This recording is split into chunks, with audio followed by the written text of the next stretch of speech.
Right, you're ready. Good. All right. Hi, my name is Ryhne Putman. I'm an associate professor of theology and culture at New Orleans Baptist Theological Seminary. And today I would like to address to you an issue that is quite relevant to historical Jesus apologetics, defending the New Testament tradition. And that is the rather contentious issue of the Gnostic Gospels. Now, every year or so, we have a book that comes out right around Easter, right around Christmas, that purports to have some new evidence about the life of Jesus, either found in one of the lost Gospels or another mysterious source that has been unearthed or unveiled. And we have had in the last several years several finds that have become publicly available that claim to have this new kind of evidence on the life of Jesus. Most recently, a 4th century Coptic fragment that spoke something about Jesus' wife that had the media quite abuzz for some time. And scholars for quite some time have been trying to make claims that these sources, like the Gnostic Gospels, can provide new insights into the life of the historical Jesus that the canonical Gospels cannot. Here's John Dominic Crossan, co-chair of the Jesus Seminar, and one of the most influential figures in the late 20th century New Testament field of study. And this is what he says. Imagine that you have never known the last chapters of any of the Gospels, that you have never been told what happened on that first Easter Sunday. Try to erase that data from your minds. Although these texts seem to tell what happened 40 to 60 years before they were written, I ask you to bracket them as we focus instead on what was there in the 50s, when for the first time we have adequate documentation to discern divergent patterns of Christian faith. I hold that those final chapters in our present Gospels have nothing whatsoever to do with the origins of the Christian faith, but have everything to do with the origins of Christian authority.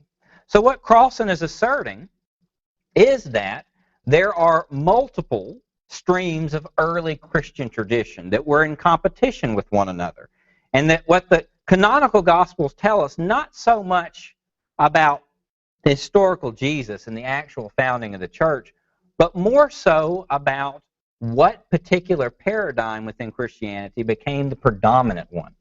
That is, what some have called orthodoxy or proto-orthodoxy. Here's what Bart Ehrman says, who holds a very similar idea. He says, among the fascinating discoveries by scholars in modern times has been the realization of just how diverse these Christian groups were from one another, just how right each one felt it was, just how avidly it promoted its own views over and against the views of others. Yet only one group won these early battles. So Ehrman and other New Testament scholars in the tradition of Bauer make this argument that Orthodox Christianity was not the earliest form of Christianity necessarily, but the form of Christianity that ended up winning out the ideological battle for who would control the faith. So this is an issue of authority. This is an issue of who wins in history. And to the victor goes the spoils. The presupposition behind these claims is that there is a great deal of diversity among the earliest Christians. Orthodoxy was only one option in the cafeteria of alternative Christianities. So what we now know as orthodoxy was a later development, and that the proto-orthodox group, or that group that would become the dominant group of orthodoxy that we know today, was only one early option in Christianity. The claim of diversity in first century Christianity is partially true. We know this from the New Testament. The earliest Christians did encounter several challenges to their beliefs, as well as having some disagreements among themselves about what must be believed and practiced. Nobody doubts this. Look at the Gnostic controversy in 1 John, when people were denying that Jesus came in the flesh. Paul's dealing with some kind of mystery religion at Colossae, or what we see in Acts 15 when the Jerusalem Council is debating about what to do with Gentile Christians. So there is very clearly within the New Testament some kind of diversity and disagreement. The key question is, what sort of challenges did first century Christians face, and what evidence do we have of those challenges?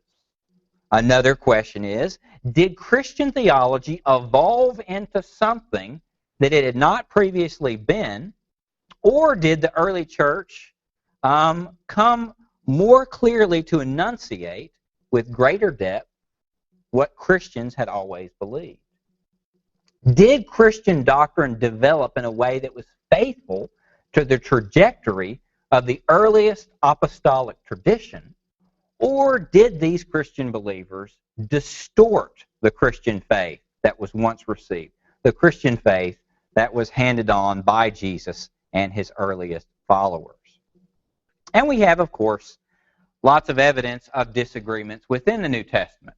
Whether Christians must keep Jewish customs, including circumcision, dietary laws, and holy days. A lot of these issues had to do with the fact that some Jewish Christians were concerned that Gentiles make themselves ethnically and culturally Jewish before coming to faith in Jesus. So, the question is, would Christian believers be required to become, in some sense, Jewish in order to follow Jesus? And then, of course, we have this issue over the resurrection of the dead in 1 Corinthians 15. There were some Christians at Corinth, apparently, that were denying a future resurrection event. Of course, Paul was quite concerned to demonstrate that there was some kind of future resurrection event, because apart from some kind of resurrection event in the future, Jesus would not himself be bodily raised. And if Jesus himself was not bodily raised, then their faith was in vain. And then, of course, there was the issue that we see in Corinth and in Romans of meat offered to idols, and whether Christians should share in the meal that came from such meat. And then, of course, there were issues having to do with marriage, having to do with whether one should be married, whether one should have participate in sexual relations, so on and so forth. And then, of course, the Gnostic heresy that is mentioned in 1 John and in 2 John explicitly. Those who denied that Jesus came in the flesh. So from the New Testament, we see a lot of room for disagreement. At least there were issues that the church itself fought over. So that is something that we have to recognize. But we also recognize that when the canon came together, which was over a significant period of time, dating into the 4th century, there were several criteria that early Christians used to try to defend or choose the books that came to be. The first one was apostolicity. Apostolicity was the idea that a particular book was authored by an apostle or a close associate of an apostle. And this is why we have the particular books that we have presently in the New Testament, because we believe, and tradition told us, that these were either authored by an apostle or someone that was very close to an apostle, like the Gospel of Mark being written by someone like John Mark, who is very close to Peter, or Luke, who is very close to Paul. We also have the idea of Catholicity. Catholicity. And Catholicity, in this sense, has to do with the universal scope of a text. How broadly was this text used in the Christian worship? Was it used by Christians everywhere, or was it only used by particular sects? Okay? A lot of the issue with the Gnostic text is that the Gnostic text failed to meet this particular qualification because they were only used by Gnostic sects rather than broadly used across the church. And then, of course, we have the regula fide, the rule of faith. The rule of faith. Of course, the rule of faith is a way of describing the canon. It is a measuring rod to determine whether a book is consistent or coherent with earlier accepted scriptures and the established Christian doctrine and worldview. So, if a book had a doctrine that seemed very inconsistent with accepted scriptures, particularly that of the Old Testament, or things that had been early established like the Gospels, then by and large, they had reason, and good reason, to throw these books out. And then, of course, there was a recognition of God's Spirit speaking through the text. That the Holy Spirit inspired these texts, and that the Holy Spirit illuminated these particular texts as well. And then, of course, factual consistency. It was important that books across the New Testament have some kind of factual consistency rather than having internal contradictions. So, we have a couple of important issues when we're talking about this specific issue of Gnostic Gospels. Which Gospels are Gnostic? Now, New Testament scholars tend to debate some of these texts and debate whether we have a full-blown Gnosticism when some of these texts emerge. And a lot of the debate has to do with how you date these particular texts as well. How do we date Gnosticism? Again, a lot has changed in the last 50 years of New Testament scholarship. 50 years ago in seminary settings, people would pretty commonly tell you that John was responding to a Gnostic group in 1 John, or that Paul was responding to a Gnostic group at Colossae. But New Testament scholarship, by and large, has changed their opinion on those sorts of things, saying that there might be some proto-Gnostic ideas, particularly with what we see in 1 John, but you don't really have a full-blown Gnosticism until it's systematized in the 2nd century. There are others who contend that Gnosticism predates Christianity, that you have Jewish forms of Gnosticism and various Platonic forms of Gnosticism that predate Christianity, and that it was just baptized in Christian language at some point along the way. So another question that we could also ask is what type of Gnosticism? Because you have a kind of Christian Gnosticism that employs language and terminology from Christian theology and from the New Testament that is very different from some other forms of Gnosticism, like Jewish or Sethian Gnosticism. We also have a few key characteristics of Gnosticism that will help us discern which texts are Gnostic and which texts are not. First and foremost, you have a thoroughgoing metaphysical dualism that denies the goodness of the created order, the physical body, human sexuality, and a creation from nothing, while elevating the spiritual and the immaterial.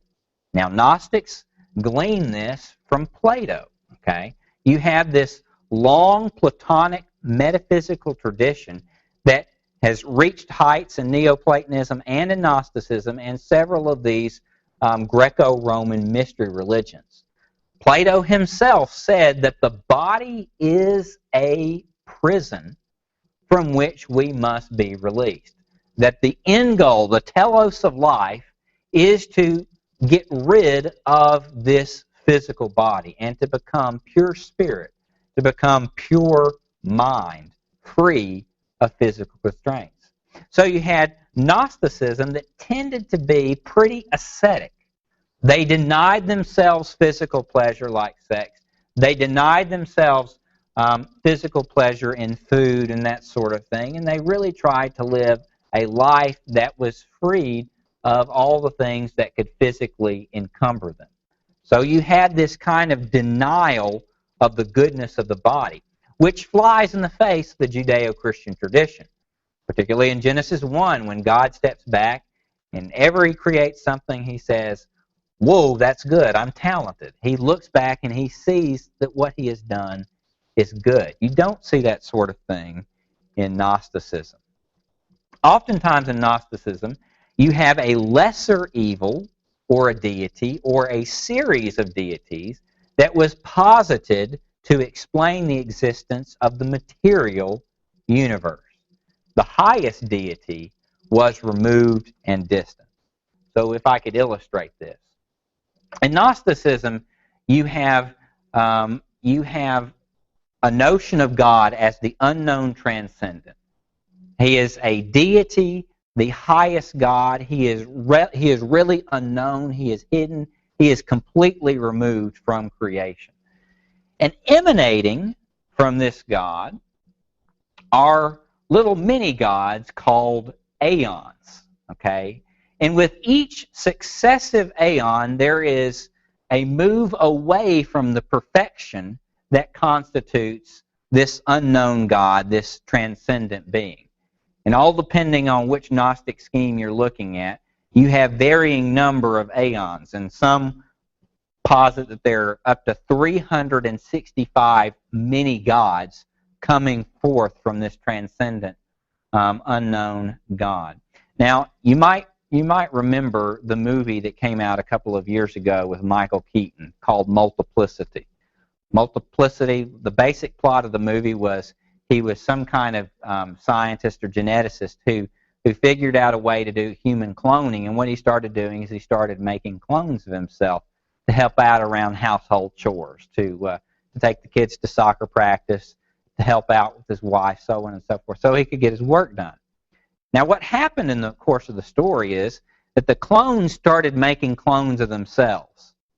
And with each successive generation away from the original, the clones got dumber and dumber and dumber and less efficient until you have just these complete nincompoop clones that are running around of Michael Keaton. And that's where a lot of the comedy of the movie comes from. You kind of have a theological scheme sort of like that in Gnostic metaphysics. You have this unknown transcendent, this highest God, this most perfect God, but along each of these aeons, the gods become less and less perfect, to the point where you have gods that are really kind of cosmic buffoons of sorts. Okay? And what happens is you have this god along the way named Sophia. Sophia is the name of a feminine deity for wisdom who creates this god called the demiurge, or the demiurgos. Demiurgos being a Greek word for craftsman. The craftsman does something that is morally reprehensible in Gnostic thinking. He dares to create the physical universe. Okay? And what happens when he creates the physical universe is he traps pure spirit within the confines of matter. That is to say that we who are created become trapped in human bodies. He does the great evil of creating the material world. So in a lot of Gnostic books that you find in collections like Nag Hammadi, the creator God of the Old Testament is considered an antagonist or a villain because he created us and bound us to this physical world. Okay? We are trapped in this prison, and the only hope that we have is that we would have some mediator, some Christ-like figure who would come from this unknown transcendent God, come to us and give us gnosis. Gnosis being the Greek word for knowledge. Because if we have some kind of knowledge about our situation, we can escape it. And we can move beyond the physical world to this matter of pure spirit or mind. Any right-thinking person, therefore, would want to escape this world. Salvation is thus of an ascetic nature rather than a relationship that entails a mission for life. Our goal is to escape materialism, to escape worldly pleasure. Salvation is a matter of knowledge, hence the name Gnostic. This knowledge can only come as the result of instruction of an enlightened teacher possessing a higher knowledge. And this results in a classification of persons. That is to say, it encourages a kind of spiritual elitism between those who are enlightened, those who have gnosis, and those who are foolish and clinging on to worldly desires. Now, the issue is that this enlightened teacher doesn't necessarily have to be Jesus, nor in Gnostic myth does it necessarily have to be a historical person. What's really important is that this enlightened teacher shows us a kind of philosophy of escapism from our current reality. So you have several different varieties of Gnostic myth in the ancient world. You have Gnostic myths related to Jesus, which is what we call Christian Gnosticism. You have Gnosticism with myths about figures like Simon Magus, the magician mentioned in Acts 8, what we call Simonian Gnosticism.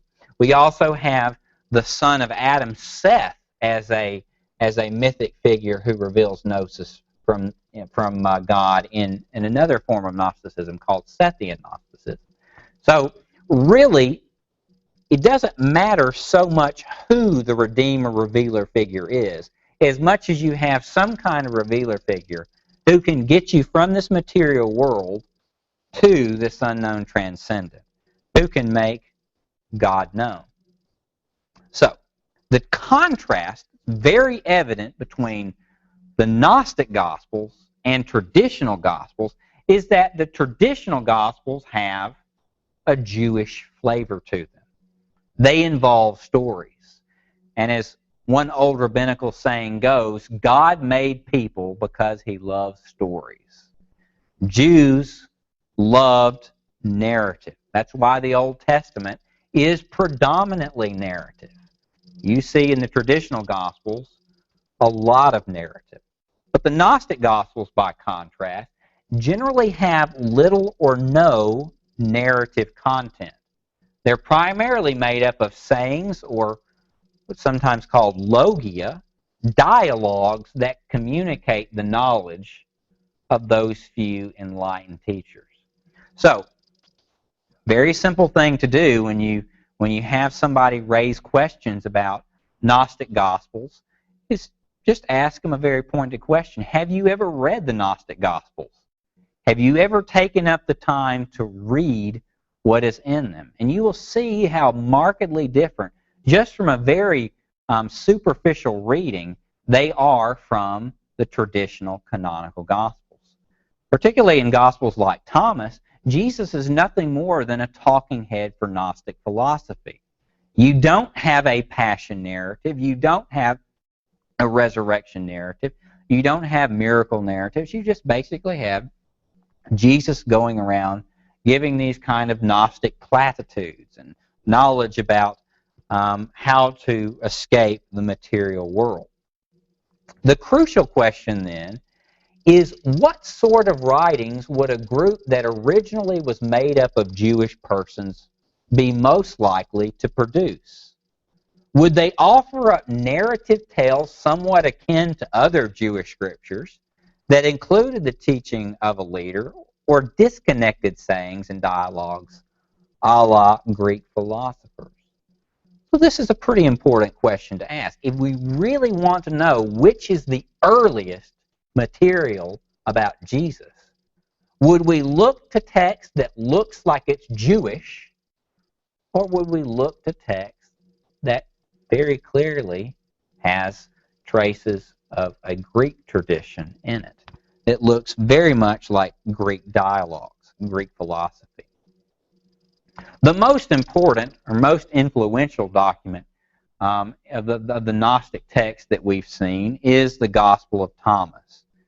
The Gospel of Thomas was among 13 leather codices discovered in Nag Hammadi, Egypt in 1945. And these codices date from AD 350 to 380. Coptic is a language that is kind of a hybrid language between Greek and Egyptian. And this is not the earliest form of these texts. And among these was a document that began with this particular introduction. It said, "These are the secret sayings that the living Jesus spoke and Didymus Judas Thomas recorded," and ends by saying, "the gospel according to Thomas."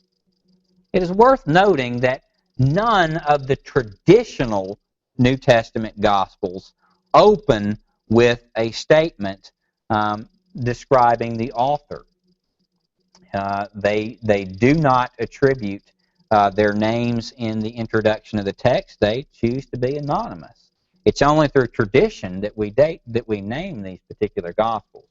You don't have it in the earliest manuscripts that we have of the traditional Gospel.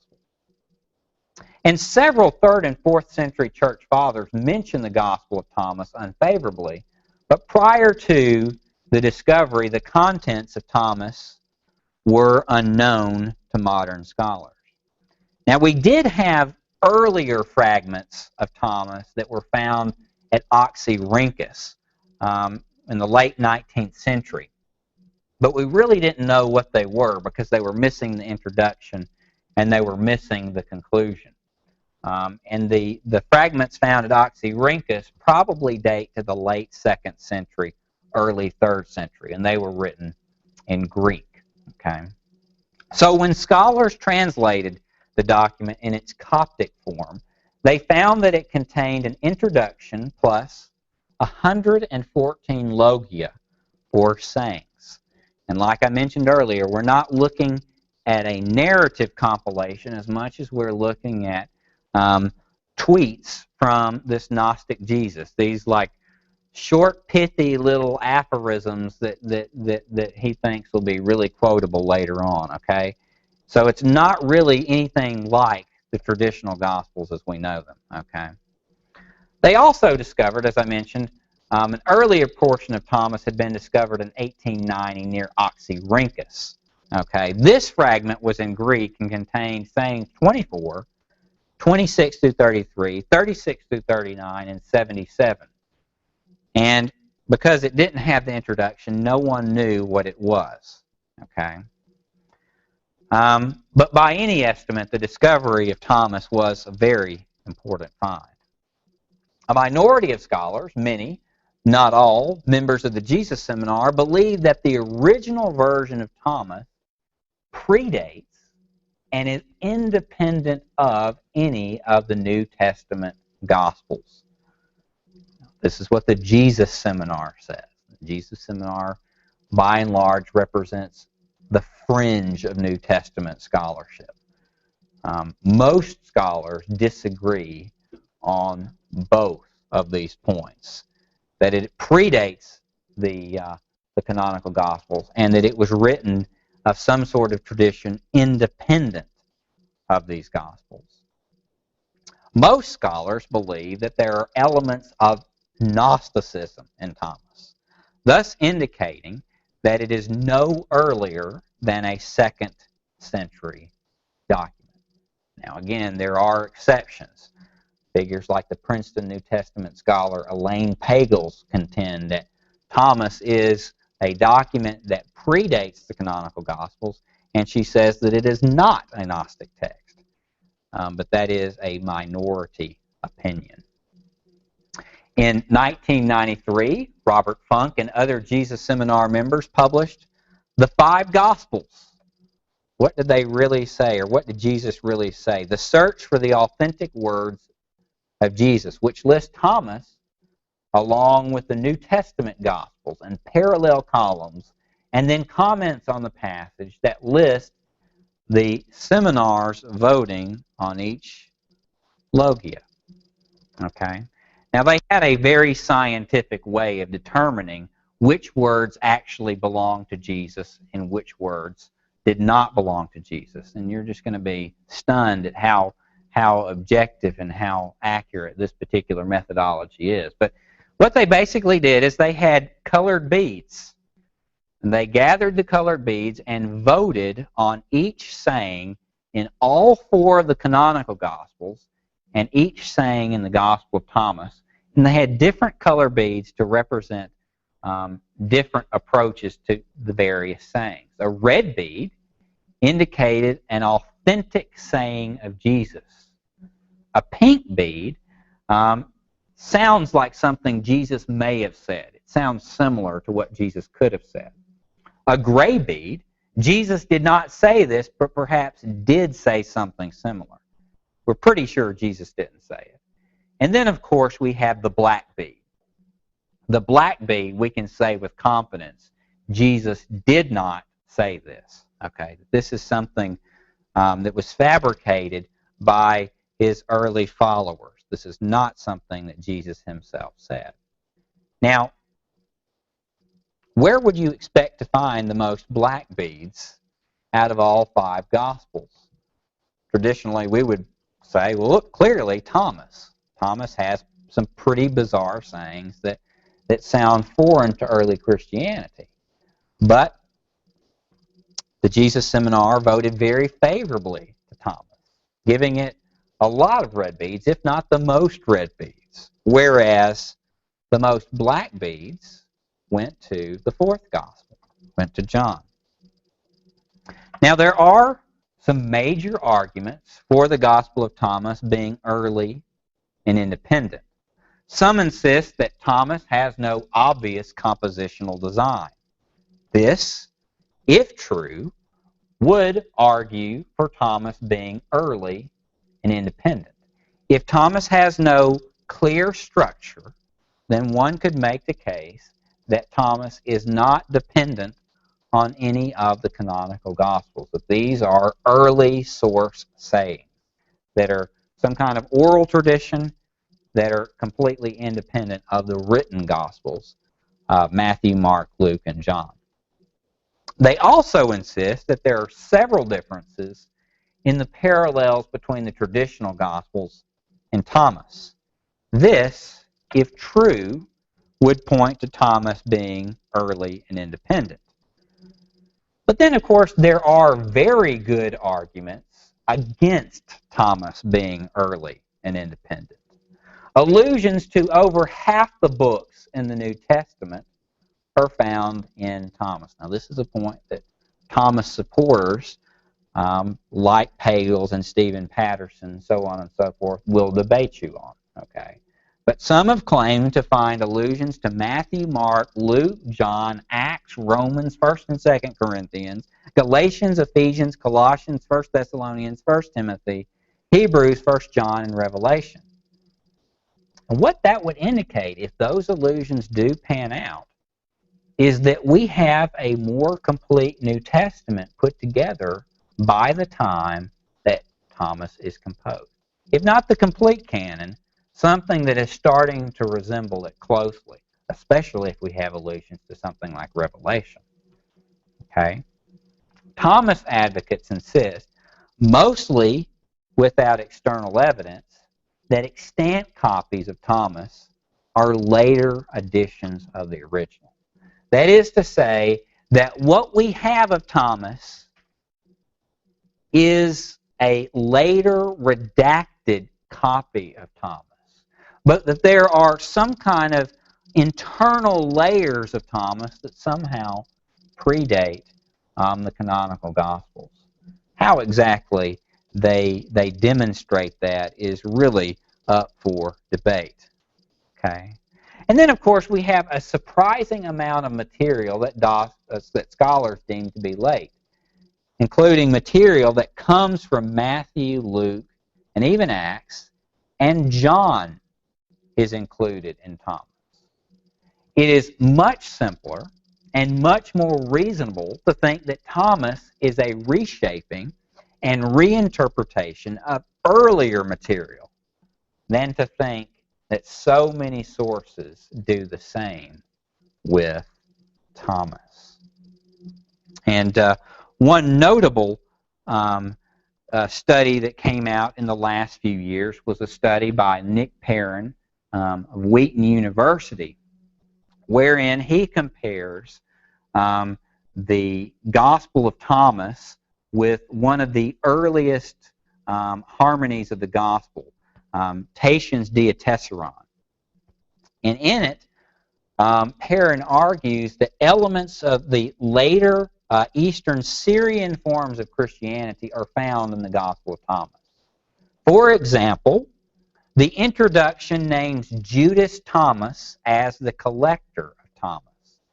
This reflects the Syrian usage in the manuscripts of John 14:22 and the Acts of Thomas. And also the structure of the Gospel of Thomas reflects this early harmonization of the Gospels that Tatian produced. Most Thomas advocates grant that Thomas was likely written in Syria, but they're also insistent that its earliest form predates any of the traditional Gospels. If Syrian Christianity is a later form of Christianity, and it clearly is it likely that this document is one of the earliest Christian sources concerning Jesus? That seems less likely. In a recent work, Nick Perrin translated the Coptic version of Thomas into Syriac and Greek. He found over 500 catchwords by which he hypothesized the compositional structure of Thomas. There does seem to be some kind of clear compositional structure in Thomas. Again, over and against the argument that Thomas lacks any kind of compositional structure, which was an argument for its earliness and its independence. Perrin was also able to demonstrate that the author of Thomas had familiarity with the Diatessaron, which means that Thomas could not have been independent of the traditional Gospels. Craig Evans notes that Thomas is also familiar with the Syrian Gospel tradition. Over and over, when Thomas disagrees with the traditional Gospels in Greek, Thomas agrees with the traditional Gospels in Syrian or Syriac.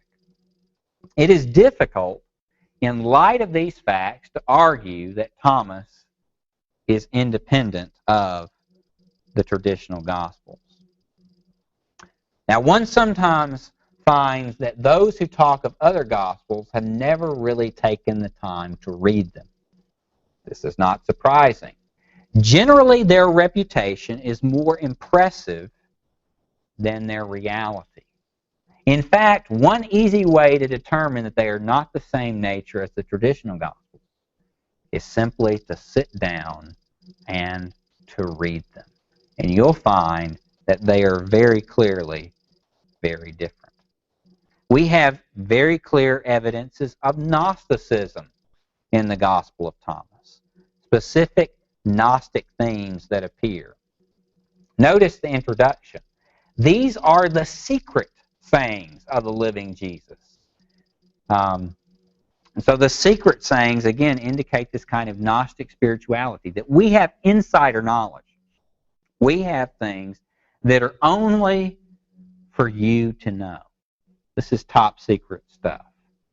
And Jesus said, whoever discovers the interpretation of these things will not taste death. Kind of elitist religious epistemology that's inherent in these texts. And his disciples said to him, when will the rest of the dead take place? And when will the new world come? Jesus said to them, what you are looking forward to has come, but you don't know it. Again, this kind of insider religious language. Jesus said, I disclose my mysteries to those who are worthy of my mysteries. Do not let your left hand know what your right hand is doing. Jesus said, if you bring forth what is within you, what you have will save you. If you do not have that within you, what you have not done, do not have within you, will kill you. And this, again, Sounds more like Yoda than the canonical Jesus, okay? All right? Pretty bizarre stuff. Now, this is again shows that this particular Jesus wasn't exactly a feminist. Take note, ladies, of what he says in Logia 114, the final logion of this book. He says, Simon Peter said to them, "Make Mary leave us, for females do not deserve life."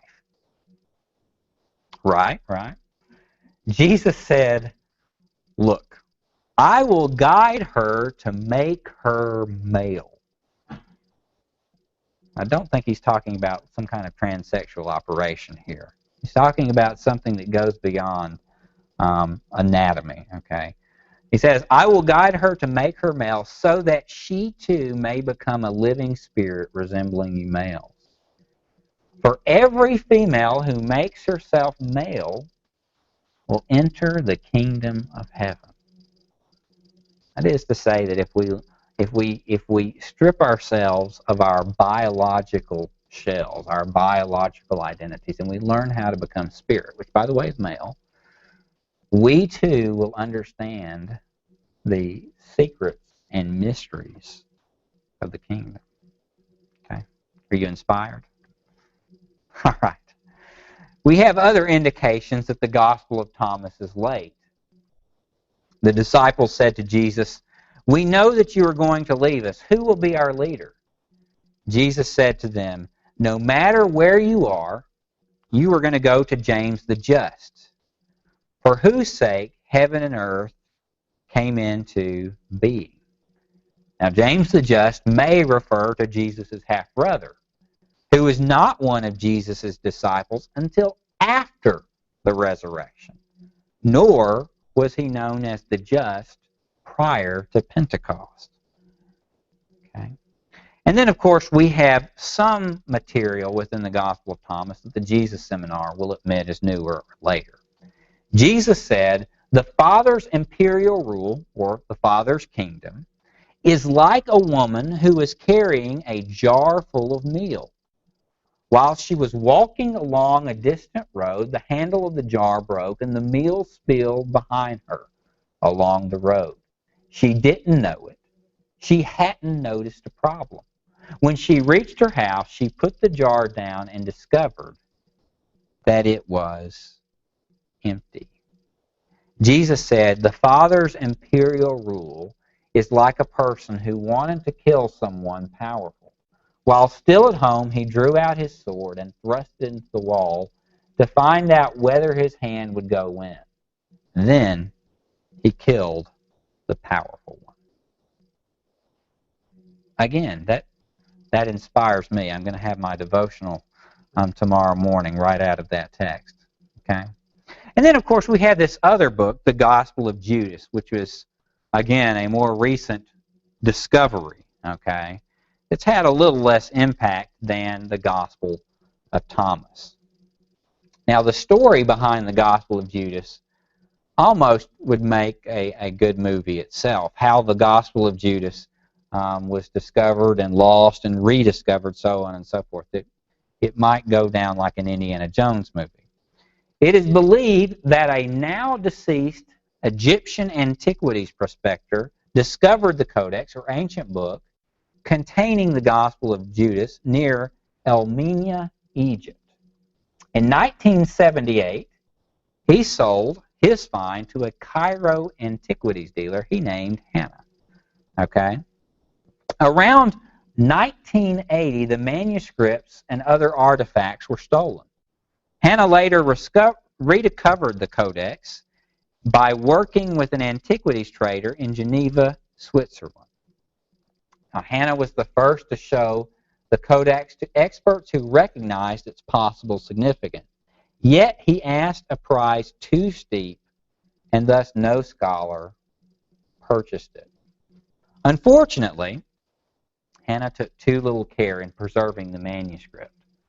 As a result, several parts were ruined, and what we now have is less complete than need be the case. In 2000, Judas was purchased by a Swiss antiquities dealer who allowed Yale University scholars to study it and to recognize it for what it is. Eventually, it was transferred to Basel, the Basel-based Macaneus Foundation for Ancient Art, which then teamed with the National Geographic Watt Institute for Historical Discovery to restore, translate, and publish. Okay. The short version of the story is that a variety of people who didn't understand its importance, or who wanted too much money for the document, or who didn't know how to preserve it, with the result that it deteriorated substantially during those 3 decades. The surviving copy of the Gospel was written in the 3rd or 4th century A.D., but the text was known prior to A.D. 180. Irenaeus, the Bishop of Lyons, was writing about it in A.D. 180 and condemned it as a fabricated work of heresy from the Canite Gnostics. Okay? So, if you were to go and purchase the Gospel of Thomas, the little edition that National Geographic published a couple of years ago, you will find that the text itself, not the commentary surrounding it and the narrative that precedes it, the text itself of Judas only spans about 26 pages, which average only about a half a page of actual text. The rest of these pages contain footnotes that deal with issues in translation, interpretation, and conjectures at trying to fill in gaps in the manuscript. Okay, so if you're going to pick the Gospel of Judas up, there's not much left to look at. Okay, but it does have some pretty interesting content. One theme throughout the Gospel of Judas is that certain groups and individuals have greater spiritual insight than others. Again, this is Gnostic elitism.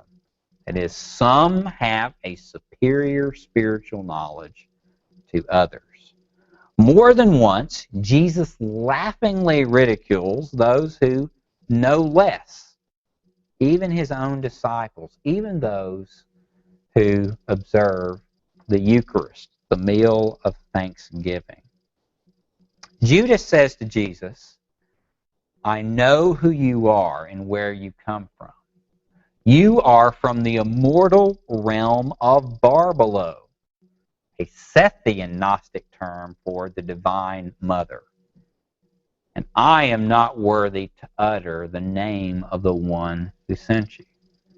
Again, this calls back to what we talked about earlier with this kind of transcendent, unknown deity in the Gnostic cosmology that sends some kind of redeeming, revealing figure to earth to give us this kind of gnosis.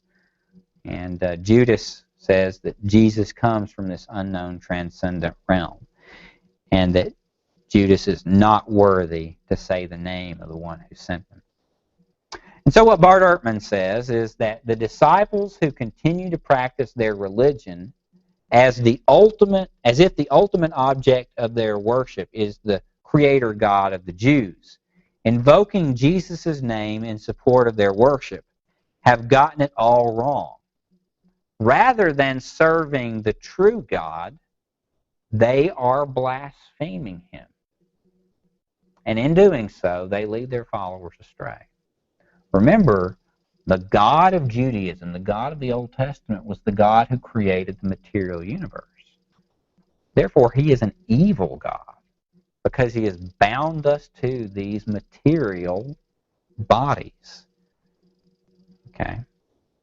Jesus says to Judas, "But you will exceed all of them, for you will sacrifice the man that clothes me." Okay? In other words, Jesus was not truly united to his humanity, like Christians would finally explicitly state in the Council of Chalcedon 451. Jesus is truly divine and truly human. these two natures joined together in one hypostasis of person. But rather here you have Jesus who's kind of wearing this humanity like a piece of clothing. And that Jesus only appeared to be truly human. Jesus was more like Jesus the friendly ghost than a true human person. Okay? And this is hardly unique. Guy Strumsa summarizes the Gnostic document, the second treatise of the Great Seth, as thus: Jesus laughs at the sight of the stupidity of the rulers, the angels of evil. These act under the command of the god Salkas, who is the God of Israel, the creator of our material and evil world. Salkas and his cohorts intend to crucify Jesus, but they succeed only in killing the material body, an empty shell that the spiritual Redeemer succeeds in exiting before the calamity. Therefore, Jesus laughs. We also have other Gnostic texts where Jesus is walking along the way to the Via. He's walking along the Via Dolorosa. He's walking on the way to Golgotha, and Simon of Cyrene passes Jesus along the way, and Simon and Jesus exchange bodies. Jesus leaves again his physical body before he could be crucified in it, and Simon of Cyrene is actually crucified on Jesus' cross while Jesus stands behind a tree and laughs. And this is a kind of a common Gnostic image. Of course, I call this particular image Freaky Good Friday. I mean, it was the one particular instance where Jesus swapped bodies, and it also happened to be on Friday. So, in the same passage that we mentioned earlier, before telling Judas that he would sacrifice the man that clothed him, Jesus mentions Salkas. Okay? There is little else that does not match what scholars conversant with the Nag Hammadi library have read many times over in the past decades. It remains for pro-Judas and pro-Gnostic gospel scholars to demonstrate that any of the diversity that actually reflects mid-first century Christianity rather than mid-second century Gnosticism.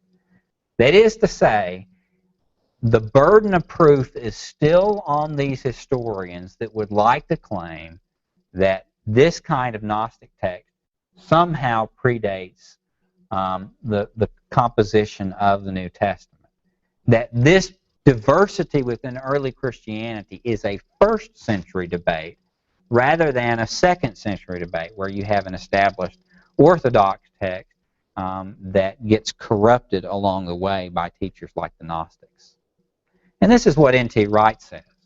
By the time of Ignatius of Antioch was writing his letters in the first decade or so of the second century, he is quoting sayings of Jesus that we now find in the canonical Gospels, especially in Matthew and John. It isn't clear whether he knows these sources as oral written, but he certainly knows plenty of sayings of Jesus that we now find in our canonical written Gospels. And it is clear that he regards them and presumes that his readers regard them as authoritative. The canonical Gospels were being read and quoted as carrying authority in the early and middle second century, whereas we do not even hear of the non-canonical ones until the middle or end of that century.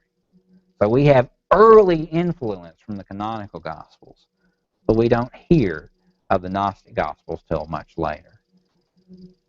Okay? And this is what Wright also says. The Christians who died in Gaul in 177 and the thousands who died around the whole Roman Empire in that century were not reading Thomas or Peter or the Gospel of Judas.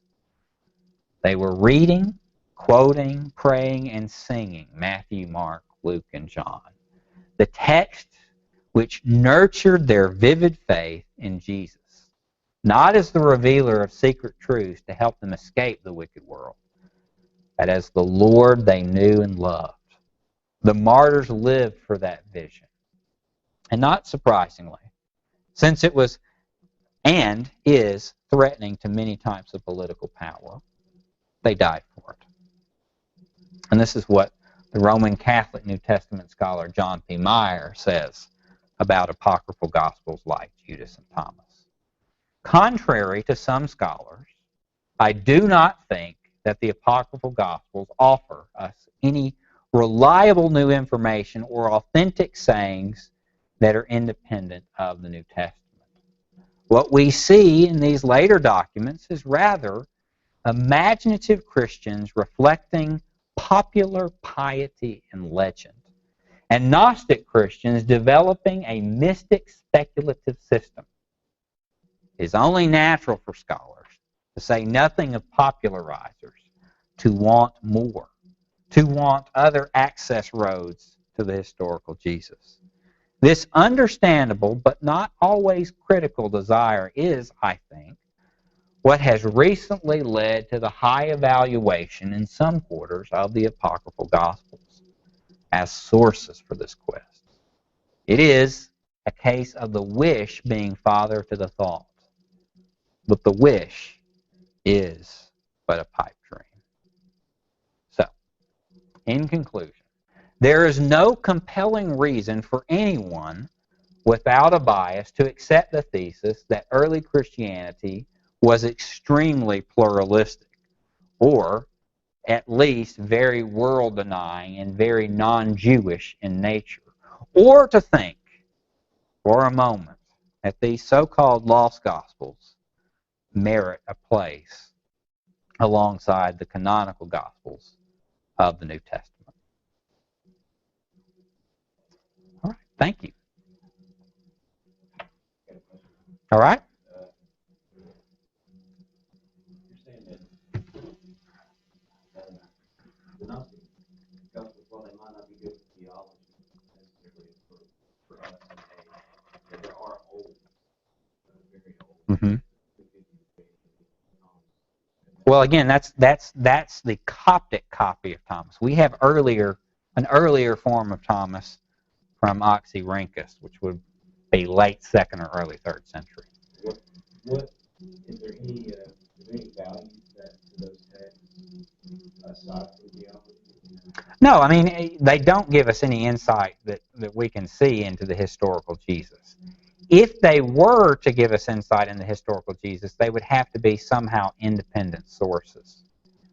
I mean, if they were independent sources, if they had a separate oral tradition distinct from the canonical Gospels, then they could be of use to us in making sense of the historical Jesus.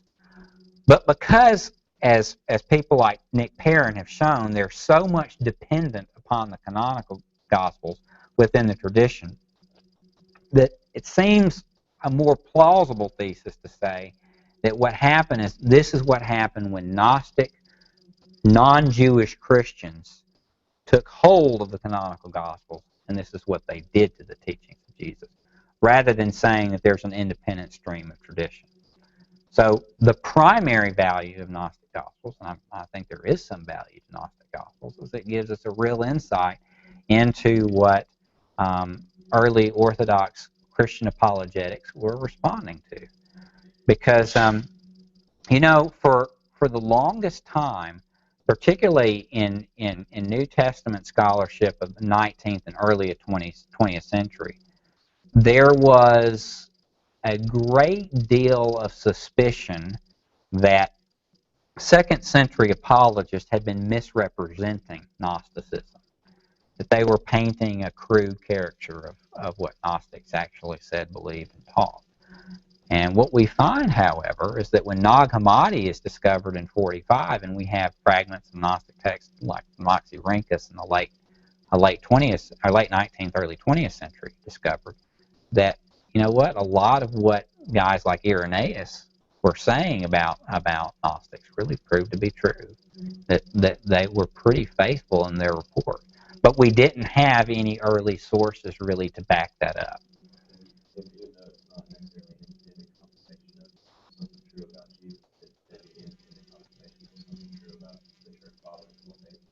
Absolutely, absolutely. It is a confirmation of what Church Fathers said, but when it comes down to being a source for Jesus, whether we're going to find sayings that we actually could attribute to Jesus, that's less likely. Because when you read these things, they really do read more like Greek philosophy, and they read something more like Neoplatonism or Gnosticism, and they sound like actually what Jesus would say. Um, and then again, this kind of apocryphal tradition is much broader than Gnosticism too. You have texts like the Infancy Gospel of Thomas, which if you've ever read is not the same thing as the Gospel of Thomas that we just spoke of. The Infancy Gospel of Thomas tells stories from the childhood of Jesus, that Jesus is on the playground, parting the water with his hands, that sort of thing, doing this kind of miracles on the playground, and he's like a vindictive kid, like Damien from The Omen. I mean, there's a kid that's walking through the streets and bumps into Jesus and he falls down dead, that sort of thing. And the parents of the kid go to complain to Joseph and Mary, and while they're on the front porch, Jesus strikes them blind. That sort of thing. I mean, you have those sorts of things that are really rather bizarre, but not necessarily Gnostic in other texts. They kind of reflect popular piety, because you had, at least in the Greco-Roman forms of Christianity, it was a little bit easier to accept Jesus as divine than it was to accept Jesus as truly human. And so that's why you have that kind of bizarre stuff going on in the Gospel of Infancy Gospel of Thomas, or the Protevangelium of James, which is, again, it's not really a Gnostic text, but it has qualities that downplay the true humanity of Jesus. Like, it's something that later Catholics would latch onto as a source for the perpetual virginity of Mary, and so on and so forth. But those texts do tell us, either what a particular sect like the Gnostics or the Ebionites or some early Christian cultish group believed about Jesus, or they reflect what popular piety at the time said about Jesus. All right?